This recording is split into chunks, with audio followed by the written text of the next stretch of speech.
Hi guys, welcome to Nila spicy sugar. Life is change one day. இன்றைக்கி தூங்கி எழுந்திரிச்சதே late தான். 11 o'clock கிட்ட ஆயிடுச்சு. இனிமேல் எங்கே போய் பிரேக்ஃபாஸ்ட் ரெடி பண்ணுறதுன்னு சொல்லிட்டு வீட்டில் பப்பாளி பழம் இருந்துச்சு. அதுதான் கட் பண்ணி பிரேக்ஃபாஸ்ட்டாக இல்லை மார்னிங் ஸ்நாக்ஸாக நானும் பாப்பாவும் எடுத்துக்கிட்டோம். சில பேர்லாம் மார்னிங் பிரேக்ஃபாஸ்ட்டாகவே ஃப்ரூட்ஸ் தான் சாப்பிட்றாங்க. அது எப்படி அவங்களுக்கு ஸ்டொமக் ஃபில்லிங்காக இருக்குன்னு தெரியல. அதுவும் மோஸ்ட்லி இந்த டயட் ஃபாலோ பண்ணுற எல்லோரும் ப்ரிஃபர் பண்ணுறது இந்த ஃப்ரூட்ஸாக தான் இருக்கும். நமக்கு என்ன ஆனாலும் சோறு வேணும் நமக்குன்னு சொல்லிட்டு உங்களை சேர்த்துக்கிட்டேன்னா சரி எனக்கு. அப்போ எதுக்கு பிரேக்ஃபாஸ்ட் சாப்பிடலன்னு கேட்கலாம். அது சோம்பேறித்தனம், வேற டிபார்ட்மெண்ட்டு. இன்றைக்கி என் புருஷன் திடீர்னு சிக்கன் வாங்கிட்டு வந்து அவங்களே வாஷ் பண்ணி குக்கரில் ரைஸும் வச்சுட்டாங்க. நான் அதுக்குள்ளே தம்பியை தூங்க வச்சுட்டேன்.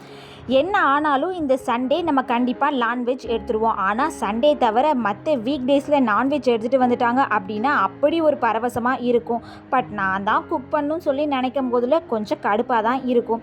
இன்றைக்கி வாங்கிட்டு வந்த சிக்கனை தனித்தனியாக பிரித்து வச்சுட்டு கொஞ்சத்தை க்ரீன் சிக்கன் வைக்கிறதுக்கும் லெக்கை ஃப்ரை பண்ணிடலான்னு கொஞ்சத்தை குழம்பு வைக்கிறதுக்கும் தனித்தனியாக எடுத்து வச்சுட்டேன். இந்த க்ரீன் சிக்கனோட ரெசிபியை ஆல்ரெடி என்னோட மினி பிளாகில் அப்லோட் பண்ணியிருக்கேன். உங்களுக்கு ரெசிபி வேணும் அப்படின்னா நான் லிங்க்கை டிஸ்கிரிப்ஷனில் தரேன், பார்த்து ட்ரை பண்ணுங்கள். டேஸ்ட்டு சூப்பராகவே இருக்கும்.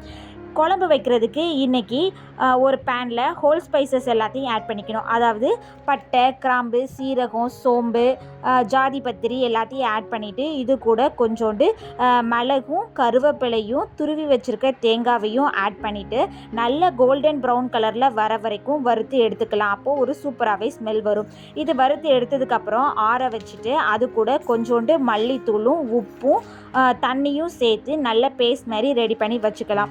அப்புறம் எப்பவும் போல் குக்கரில் ஆயில் ஆட் பண்ணிவிட்டு ஆனியன், டொமேட்டோ, அப்புறம் மஞ்சத்தூள், மல்லித்தூள், மிளகாத்தூள், கரம் மசாலா, உப்பு சேர்த்து நல்லா மிக்ஸ் பண்ணி விட்டுட்டு நம்ம எடுத்து வச்சுருக்கிற சிக்கனையும் இது கூட ஆட் பண்ணி அந்த சிக்கன் ஆனியன் டொமேட்டோவோட நல்லா பிளெண்ட் ஆகிற அளவுக்கு நல்லா மிக்ஸ் பண்ணி எடுத்து வச்சுக்கலாம்.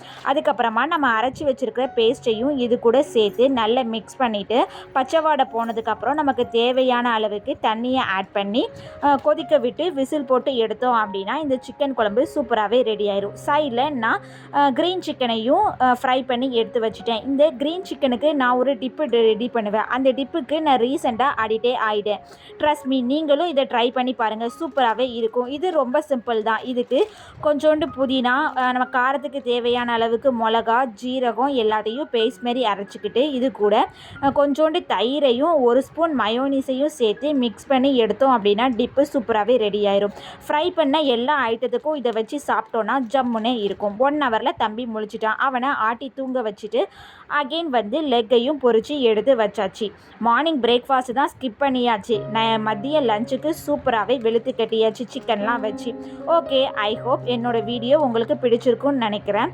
சும்மா மட்டும் பார்த்துட்டு போகாமல் அந்த பக்கத்தில் இருக்க லைக் அண்ட் சப்ஸ்கிரைப் பட்டனை கொஞ்சம் ப்ரெஸ் பண்ணி விட்டிங்கன்னா நானும் ஹாப்பியாயிருவேன். ஓகே, பாய்.